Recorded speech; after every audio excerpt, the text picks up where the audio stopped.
dit voilà, si tu veux embarquer, eh ben, tu portes cette perruque-là. 23h, je viens à peine de finir d'endormir bébé. J'y suis depuis 2 heures.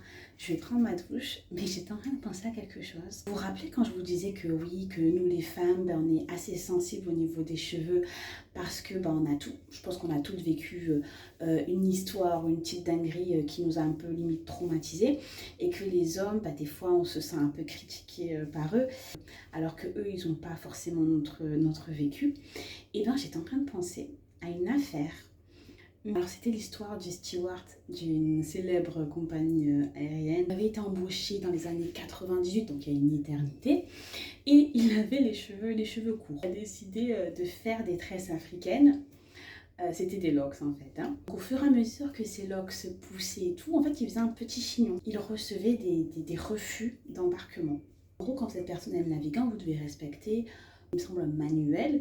Et par exemple, à chaque fois que vous allez embarquer, il y a une personne qui va un peu vous scruter pour voir si vous êtes bien carré. Le cas contraire, vous restez à terre. Et lui, en fait, à chaque fois, c'était tu restes à terre. Tellement, en fait, l'entreprise lui a imposé une perruque. À un moment donné, en fait, je pense qu'il a dit stop, je peux plus porter la perruque et tout.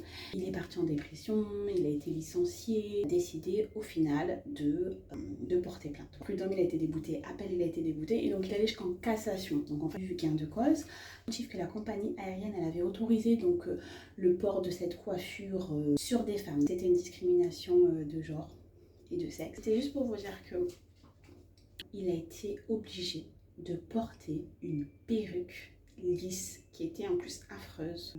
Je sais pas si on imagine en fait la folie du truc. Ouais, bon, dites-moi ce que vous en pensez.